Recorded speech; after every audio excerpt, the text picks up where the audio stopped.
Hello there. Take a deep breath and think about a specific kind of loneliness, not the loneliness of being alone. It is the loneliness of being in the middle of a crowd, but no one truly sees you. It is the feeling when everything around you is functioning normally. You have food on the table, a roof over your head. There is no violence, no major tragedy, but something is always missing, something invisible. Emotional connection. You were not starved. You were not beaten. You were just forgotten, emotionally. And here's the bitter irony of childhood emotional neglect. It is the wound without blood, the pain without a name, so it becomes the hardest one to heal. You grow up with a lingering question: why do I feel so empty when I have the appearance of a normal life? As children, we thought every emotion was seen. But in fact, when we grow up from emotional neglect, most of what we do, from overcaring for ourselves to being unable to trust anyone, is just the repetition of a survival strategy. I have to handle everything myself because no one is coming. Today, we will look at that absence, not to blame your parents, but to understand the child within you, the child who learned to become invisible to survive. I want to tell you about Sarah. Sarah is a charming woman, always well-liked. She is a great friend, always listening and giving insightful advice. But Sarah's personal life is a series of superficial relationships, or she quickly cuts them off as soon as things become too intimate. People admire Sarah for her independence. But the truth is, Sarah doesn't know how to let others be close to her. Sarah grew up in a family where her parents were constantly preoccupied with work or their own problems. When Sarah was sad, she might cry. Her parents would say, "Don't cry, there's nothing to cry about," or "Shake it off, you need to be strong." The message Sarah received was, your emotions are unimportant, your needs are an inconvenience. Because she wasn't taught how to name her emotions, Sarah learned to swallow them. As an adult, she became an adult only capable of caring for others' emotions, but completely silent about her own. She fears intimacy, because she fears that when she exposes her feelings, she will be abandoned again. Another story, about Mark. Mark is a successful man with a very safe and stable appearance, but he has an addiction to material goods.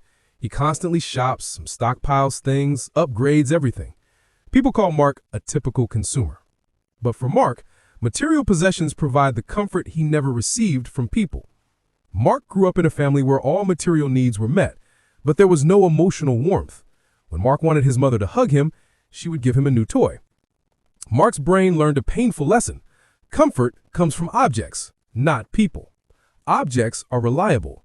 People are not. Do you see yourself in Sarah's or Mark's story? We run away.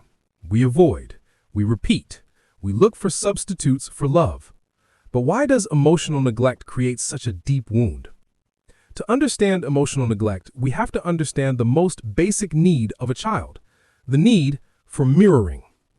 Imagine, when a child feels an emotion, sadness, fear, excitement, they need an adult to look into their eyes and say, "Mom, Dad sees you are sad. How do you feel? Everything will be okay." That adult acts as the emotional mirror. They reflect the child's emotion back, helping the child learn two things. My emotions are real, and I can survive having strong emotions. But for emotionally neglected children, that mirror was cracked or absent. When you were sad, the adult reacted with silence, annoyance, or tried to fix it immediately.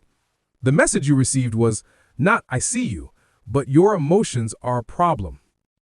This creates a problem in human behavioral psychology called alexithymia, inability to empathize with emotions.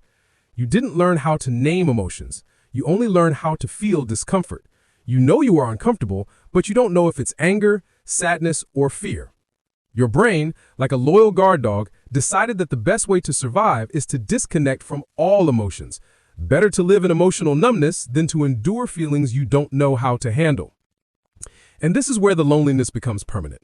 You are lonely not because no one is next to you, but because you are lonely with your own emotions. You don't know how to connect with your inner world. Now, let's turn inward. Have you ever felt that being alone is easier than being with an intimate person?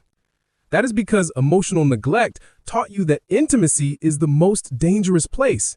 You become very independent, very good at hiding your needs. And you fear this. If I let others see who I truly am, they will see my needs, and they will abandon me just like before. Remember the last time you reacted impulsively, pushing a lover away or rejecting a kind gesture? You are doing that not because you want to. You are doing that because I would rather leave myself than wait for them to realize the emptiness inside and abandon me. Remember, you are not broken. You are only human, and your brain is just trying to protect you by wearing the mask of independence, a mask that has exhausted you. This is the breakthrough moment I want to share with you.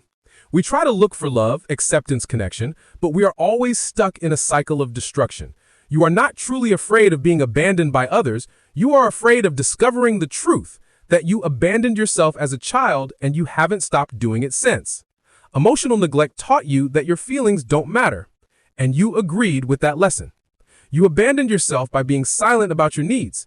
The key to healing the loneliness of emotional neglect is not found in others. It lies in the ability to start mirroring your own emotions. How do we heal the loneliness of emotional neglect? Not by changing others, but by becoming the emotional caretaker you didn't have. First, practice naming the discomfort. When you feel discomfort rising, don't rush to try and fix it. Eating, shopping, working, stop. Ask yourself, if this feeling of discomfort had a name, what would it be? Just naming the emotion means you are creating a new neural connection. You are telling the inner child, I see you. Your feelings are real. Second, schedule self-reflection time. A person who experienced emotional neglect needs time to reconnect with themselves. Schedule 15 minutes every day to date your emotions. Sit still. Ask yourself, what is my body feeling? What is going on in my mind? You are building the internal mirror. You are learning to see yourself without needing external validation. Third, self-forgiveness for your repetitions. You will have days when you revert to the mask of independence, closing off emotionally. When that happens, say, I see the protector is afraid of intimacy. Thank you for trying to keep me safe. But now I choose to take a deep breath and I will try to open up a little tomorrow. Healing is not about becoming someone who is always expressive. Healing is having the capacity to feel and accept your whole self. We have looked deeply into the loneliness of emotional neglect, and here is the last thing I want you to remember. The wound of abandonment is not a defect. It is a sign that you had to develop extraordinary inner strength to survive. You don't need to look for a safe home outside. You have to build that home inside yourself.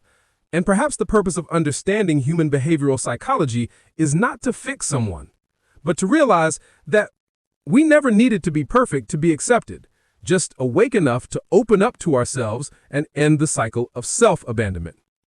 Be gentle with yourself. Start seeing those small emotions. You are your own best caretaker. Thank you.